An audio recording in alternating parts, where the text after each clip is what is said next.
تفصیل سے کریں گے۔ آج ایک واقعہ میں اس وقت کا بتاؤں جب ہمارے نبی صلی اللہ علیہ وسلم کی عمر پاک 2 سال کی تھی۔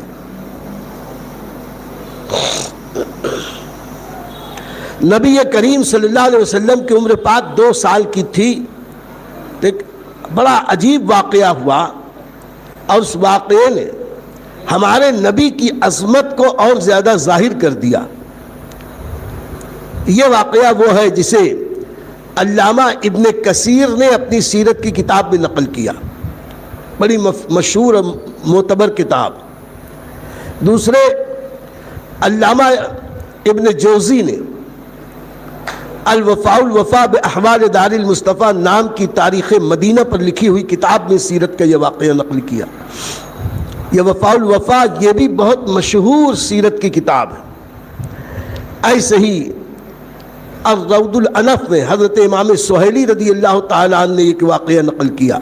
یعنی آج جو واقعہ میں آپ کے سامنے بیان کرنے جا رہا ہوں، اسے بڑے بڑے مورخین نے، سیرت نگاروں نے نبی کریم صلی اللہ علیہ وسلم کی سیرت کے تعلق سے کتابوں میں لکھا ہے، مشہور کم ہے۔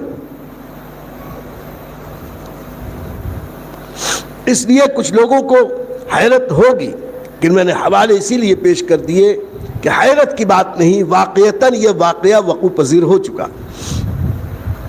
ہوا یہ کہ ہمارے نبی صلی اللہ علیہ وسلم کی ولادت کے 2 سال کے بعد یمن میں ایک سیاسی بھوچال آیا۔ یمن کا ایک حکمراں سیف بن ذی یزن، اس بادشاہ نے یمن پر حکومت حاصل کر لی، غلبہ حاصل کر لی، اور ابرہہ کے خاندان کے وہ حبشہ کے جو بادشاہ تھے، حبشہ والوں کو سیف بن ذی یزن نے، جو آبائی طور پر یمن ہی کا رہنے والا تھا، اس نے نہ صرف حبشہ والوں کی بادشاہت کو ختم کیا بلکہ جتنے حبشہ والے تھے سب کو شہر بدر کر دیا، ملک بدر کر دیا، ان کا دیس نکالا ہوا، سارے حبشیوں کو بھگا دیا۔ اب حضرت نبی کریم صلی اللہ علیہ وسلم کے پیارے دادا کو یہ خبر ملی کہ بادشاہ یمن نے، سیف بن ذی یزن نے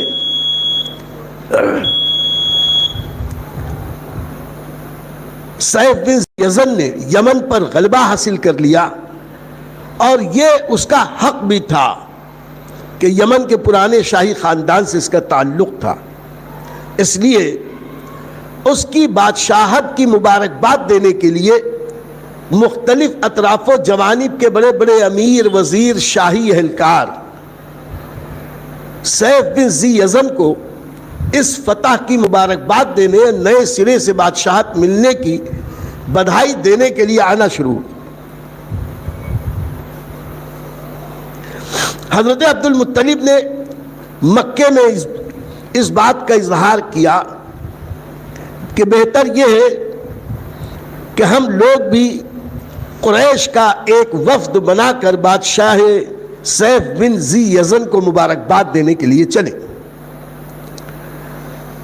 مکے کے دوسرے سرداروں نے بھی ان کی بات کو قبول کیا، اور ایک وفد تیار ہوا جس کے سربراہ حضرت عبد المطلب ابن ہاشم یعنی ہمارے نبی کے دادا، دوسرے امیہ بن عبد الشمس، تیسرے عبداللہ ابن جدعان وغیرہ اکابر قریش اس قافلے میں شریک ہوئے، اور بھی کئی لوگ تھے، اور یہ لوگ قافلے کی صورت میں یمن پہنچے۔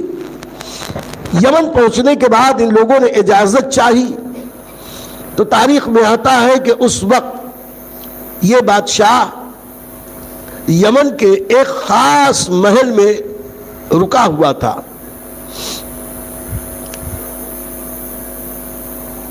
ان لوگوں نے معلوم کیا کہ ابھی بادشاہ سے کہاں ملاقات ہو سکتی ہے، تو ان لوگوں نے کہا کہ غمدان کے محل میں اس وقت بادشاہ ہے۔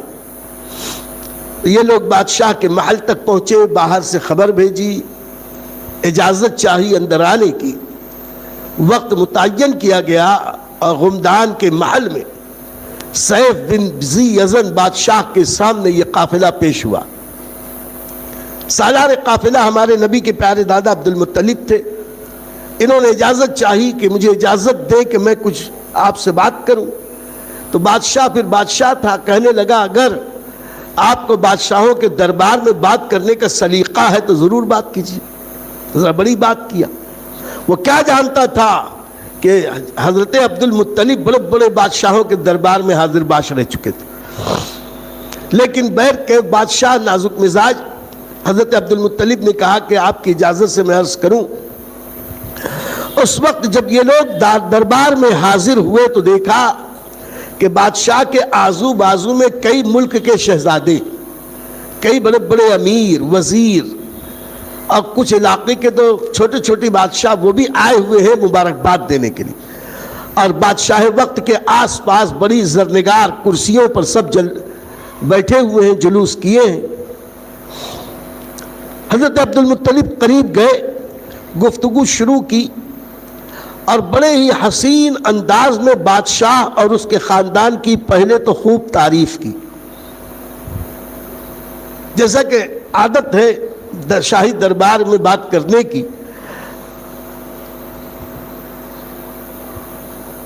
حضرت عبد المطلب نے پہلے بادشاہ کی تعریف کی، اس کے خاندان کی تعریف کی، حسن و جمال کی، فضل و کمال کی، طاقت و قوت کی، پھر خوب بادشاہ کو دعائیں دیں. اور اس کے بعد اخیر میں کہا کہ اے بادشاہ، ہم اللہ تعالیٰ کے حرم کے رہنے والے ہیں اور اس کے خادم ہیں. ہم آپ کو اس کامیابی پر مبارکباد پیش کرنے کے لیے حاضر ہیں. ہم آپ کو مبارکباد دیتے ہیں کہ اللہ نے آپ کو یہ دن دکھایا کہ آپ کی باپ دادا کی حکومت دوبارہ آپ کو اللہ تعالیٰ نے عطا فرمائی. بادشاہ وقت آپ کی شرافت و وجاہت اور حسن گفتار انداز کلام سے اتنا خوش ہوا کہ خوش ہو کر اس نے کہا کہ اے سردار، ذرا پہلے اپنا تعارف تو کرائیے کہ آپ کون ہیں. تو حضرت عبد المطلب نے کہا کہ میرا نام عبد المطلب ابن ہاشم ابن عبد مناف. تو اب ذرا بادشاہ چونک کے کہنے لگا کہ کیا تم قبیلہ قریش کے ہو؟ کہا ہاں میں قریشی ہوں. کہا قصی کی اولاد میں ہو؟ کہا ہاں ہم قصی کی اولاد میں ہیں. اب دربار میں رہنے والوں کو ذرا حیرت ہوئی کہ ایک اجنبی سے بادشاہ وقت پوچھ رہا ہے کہ کیا تم قصی کی اولاد میں ہو، قریش کے قبیلے سے تعلق رکھتے ہو، فہر کے خاندان سے ہو؟ عبد المطلب نے کہا ہاں میں وہی ہوں. تو اس وقت بادشاہ نے کہا ارے پھر تو تم ہمارے بھانجے ہو، پھر تو تم ہمارے بھانجے ہو. تو حضرت عبد المطلب نے کہا کہ ہاں ماموں جان، میں اچھے سے جانتا ہوں کہ ہم آپ کے بھانجے ہیں، آپ لوگ ہمارے ماموں ہیں.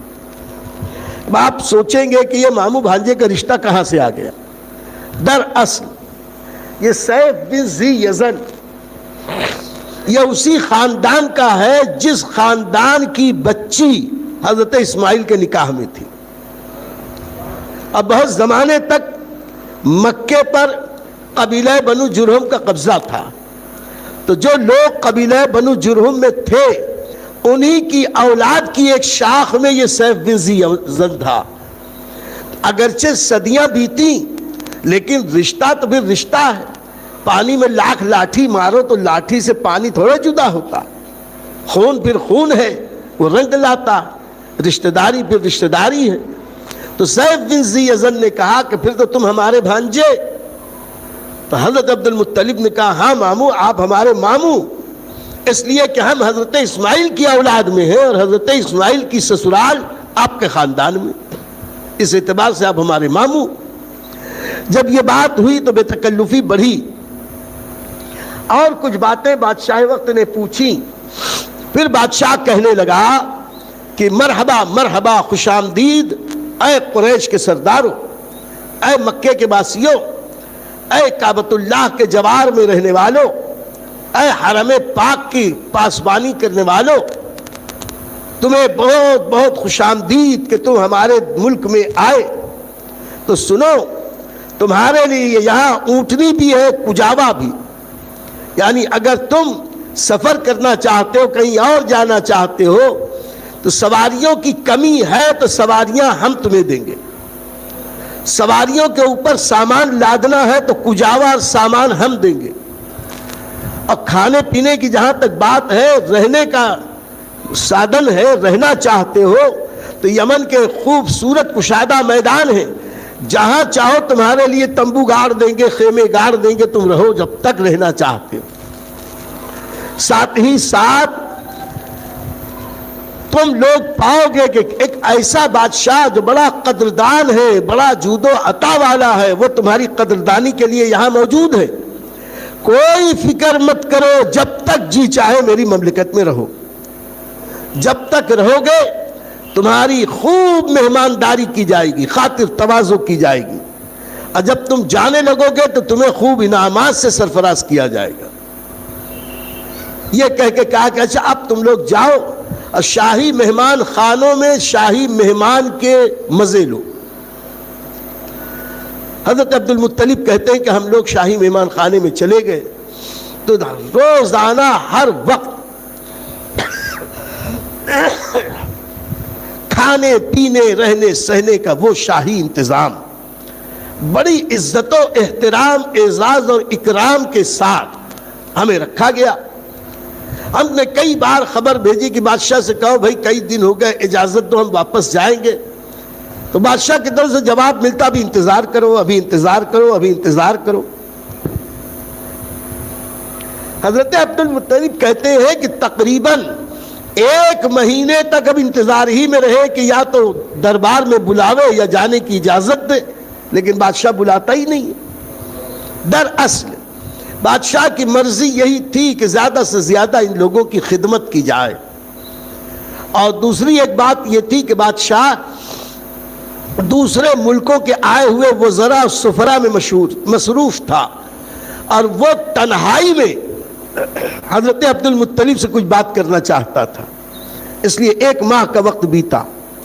1 ماہ کے بعد اچانک ایک شخص عبد المطلب سے آ کے ملا اور بڑی رازداری سے کہتا ہے کہ اے سردار قریش، ہمارے بادشاہ نے آپ کو طلب کیا ہے لیکن تنہا بلایا ہے، کسی سے نہ بتاؤ، اکیلے ہمارے ساتھ چلو۔ اب بادشاہی فرمان تھا، حضرت عبد المطلب اس کے ساتھ ہو لیے، دربار میں پہنچے، بادشاہ وقت سے ملاقات کی۔ ملاقات کرنے کے بعد حضرت عبد المطلب نے بادشاہ کو سلام کلام کے بعد پوچھا کہ آخر آپ نے مجھے کیوں بلایا ہے، کوئی خاص وجہ؟ تو بادشاہ وقت نے کہا اے عبد المطلب، اے سردار مکہ، میں آپ میں کچھ ایسی علامتیں پاتا ہوں جس کی بنیاد پر میں ایک ہمارے خاندان کی راز کی بات تم پر افشا کرنا چاہتا ہوں، اور مجھے امید ہے کہ میرے اس راز کو آپ راز رکھیں گے، اس لیے اگر آپ کہیں تو میں وہ راز کی بات بتاؤں اپنے خاندان کی۔ حضرت عبد المطلب نے کہا کہ چشم ماں روشن دل ماں شاد، ضرور جلد بتائیے کیا بات ہے۔ تو بادشاہ وقت نے کہا کہ اے سردار، ہمارے خاندان میں صدیوں سے کتاب بہت پرانی موجود ہے، اس کتاب کو ہم سب چھپا کر رکھتے ہیں بڑی رازداری کے ساتھ، عام لوگوں میں کسی کو اس کتاب کا پتہ نہیں، صرف ہمارے خاندان کے سربراوردہ لوگوں کو اس کتاب کا پتہ، اور کتاب میں کیا لکھا یہ بھی چند ہی لوگوں کو معلوم، ہم چھپا کے رکھتے ہیں۔ اس کتاب کو میں نے کئی بار پڑھا ہے، اس کتاب کے پڑھنے کے بعد میں نے آپ کو دیکھا تو آپ کو پہچان گیا کہ آپ کی بہت ساری فضیلت اس کتاب میں لکھی ہوئی ہے۔ یہ شاہی کتاب، خاندانی کتاب، راز کی کتاب بادشاہ وقت کے پاس دربار میں، اندر خزانے میں، خاص بادشاہ کے تصرف میں۔ تو حضرت عبد المطلب کو ذرا سا کچھ شوق ہوا کہ پوچھے، تجسس پیدا ہوا کہ میرے بارے میں اب بادشاہ کی کتاب میں کچھ لکھا ہے۔ پوچھا کہ کیا لکھا ہے؟ بادشاہ سے کہنے لگے کہ اے بادشاہ وقت، اللہ تمہیں خوش رکھے اور نیک کام کی توفیق دے، میرے تعلق سے آپ کی کتاب میں کیا لکھا ہے، کچھ بتائیے۔ تو بادشاہ وقت نے یہ کہنا شروع کیا کہ اے سردار، ہماری اس کتاب میں یہ لکھا ہے کہ جب تہامہ میں ایک بچہ پیدا ہوگا، تہامہ کا لفظ ہے، دراصل پہلے آگے بڑھنے سے پہلے بتا دیں کہ جزیرۃ العرب 3 خطوں میں بٹا ہوا ہے، ایک تہامہ، ایک نجد اور ایک یمن۔ یمن بالکل کونے کا علاقہ سمندر سے لگا ہوا، نجد موجودہ ریاض سے لے کے شام تک کا علاقہ، اور یہ جو بحر احمر کی خلیج ہے اس سے لگی ہوئی پوری پٹی، یعنی یمن کے بعد سے لے کر پورا طائف، مکہ سے لے کے یمبو کی بندرگاہ ہوتے ہوئے مدینے کے اخیر تک، یہ پوری وادی تہامہ کی وادی کہلاتی۔ اسے اگر اور آسانی سے سمجھنا ہے تو آپ دیکھیں کہ ہمارے مہاراشٹر میں ہے تو ایک مہاراشٹر، لیکن اس کا ایک علاقہ ہے کوکن پٹی، سمندر سے لگی ہوئی کوکن پٹی ہے، ایک علاقہ ہے ودربھ کہلاتا ہے، ایک مراٹھواڑہ کہلاتا ہے، ایک برار کہلاتا ہے، ایک خاندیش کہلاتا ہے۔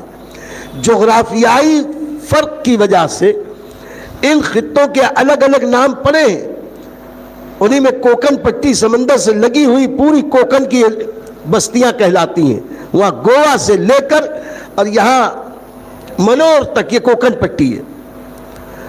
اسی طرح یمن کے بارڈر سے لے کر مدینے کے اخیر تک یہ جو سمندر سے لگی ہوئی وادیاں ہیں اسے تہامہ کہتے ہیں، اور نجد اور اس کے آس پاس کے علاقے کو، ریاض اور اس کے آس پاس کے علاقے کو، بہت بڑے خطے کو یہ نجد کہا جاتا ہے۔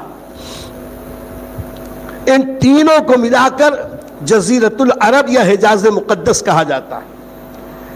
تو بادشاہ یمن سیف بن ذی یزن کہنے لگا کہ میری اس کتاب میں لکھا ہے کہ جب تہامہ میں ایک بچہ پیدا ہوگا جس کے کندھوں کے درمیان ایک نشانی ہوگی، وہ سارے عرب کا سردار ہوگا، اس کی بدولت قیامت تک تمہیں بھی سارے عرب کی سرداری ملے گی۔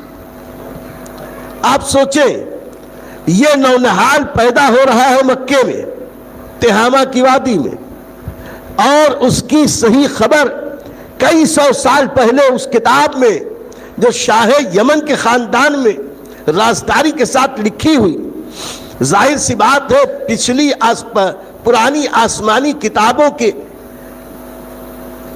روشنی ہی میں یہ ساری علامتیں تو لکھی گئی ہوں گی۔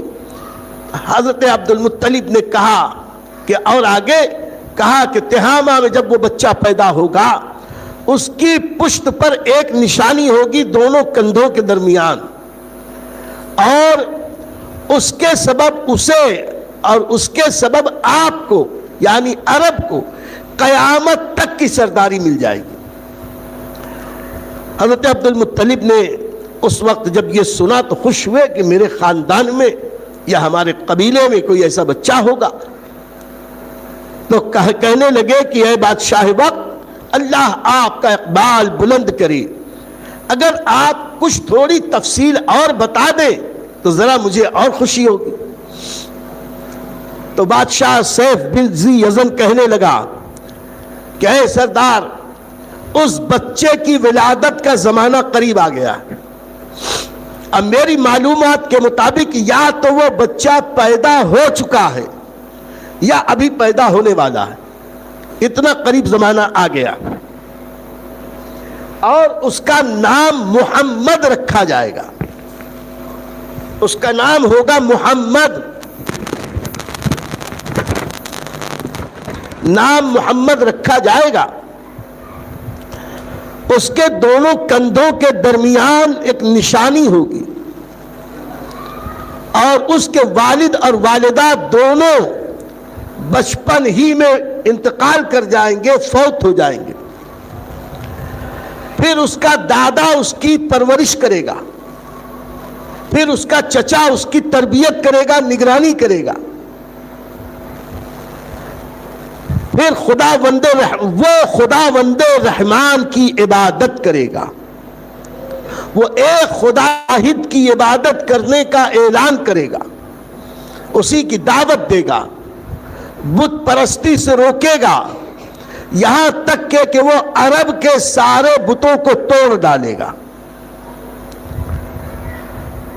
وہ اللہ کی عبادت کرے گا، رحمان کی عبادت کرے گا، شیطان کو ٹھکرا دے گا، آگ کو بجھا دے گا، بتوں کو توڑ ڈالے گا، اس کی بات فیصلہ کن ہوگی، وہ عدل و انصاف اور دیانت کا پیکر ہوگا۔ اتنی تفصیلی باتیں اس نے ہمارے آقا محمد عربی صلی اللہ علیہ وسلم کے تعلق سے کہی۔ نام بتایا، یہ بھی بتایا کہ پیدائش کے وقت ہی اس کے والدین دنیا سے رخصت ہو چکے ہوں گے، تو اب حضرت عبد المطلب نے آگے بڑھ کر کہا، اے بادشاہ، اللہ آپ کو خوب سلامت رکھے، آپ کی حکومت باقی رہے، آپ ایسے آپ نے جو علامتیں بتائی ہیں، واللہ العظیم وہ کوئی اور نہیں، میرا ہی پوتا ہے،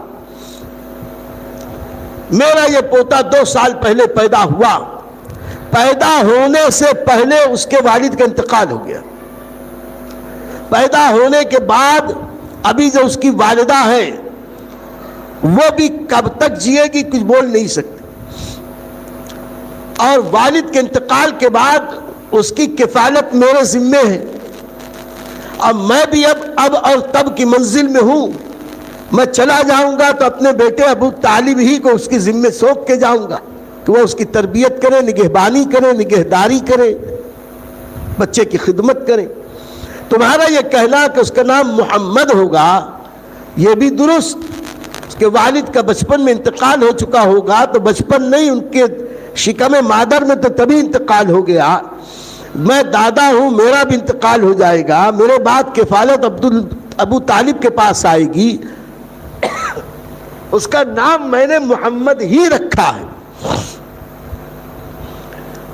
اب میرا خیال یہ ہے کہ آپ جتنی علامتیں بتا رہے ہیں کہ وہ سب پر حکومت کرے گا، غلبہ کرے گا، ایک خدا کی عبادت کے دعوے کرے گا، بتوں کی پوجا نہیں کرے گا، اور یہ کہ وہ آگ کو بجھا دے گا، بتوں کو توڑ ڈالے گا، یہ تو مستقبل کی باتیں ہیں، لیکن میرے دوستو یہ وقوع پذیر ہوئی۔ نبی کریم صلی اللہ علیہ وسلم کی ولادت کے وقت ایران کا وہ آتش کدہ جس کی آگ 1000 سال سے بجھی نہیں تھی، یک لخت خود بخود نبی کی ولادت پر آگ بجھ گئی۔ بتوں کے توڑنے کی جہاں تک بات ہے، تک روایت میں آیا کہ جناب عبد المطلب اس دن خانہ کعبہ میں تھے، جس صبح ہمارے نبی کی ولادت ہوئی تو خانہ کعبہ کے بت اوندے منہ زمین پہ گر پڑے۔ ایسے ہی فتح مکہ کے بعد نبی کریم صلی اللہ علیہ وسلم نے صحابہ کی مختلف جماعتیں مختلف جگہ بھیجی اور کہا کہ تم وہاں جاؤ، اور متعین کیا کہ لات، منات، عزا، حبل اور جتنے بڑے بڑے دیوی دیوتاؤں کے مندر ہیں سب مندروں کو توڑ ڈالو اور ان بتوں کو زمین بوس کر کے زمین کے برابر کر دو۔ تو سیف بن ذی یزن کی یہ ساری باتیں تو درست ہوئی، لیکن یہاں یہ بھی سن لو کہ اس نے ایک جملہ یہ کہا تھا کہ اس کے دونوں کندھوں کے درمیان ایک نشانی ہوگی، ایک علامت ہوگی۔ اس نشانی اور علامت کو بھی امام بخاری، مسلم، ابن ماجہ اور دیگر سیرت کی کتابوں میں بھی بہت تفصیل سے نبی کے دونوں کاندھوں کے بیچ میں اس نشانی اور علامت نبوت کا ذکر اکثر مورخین نے کیا۔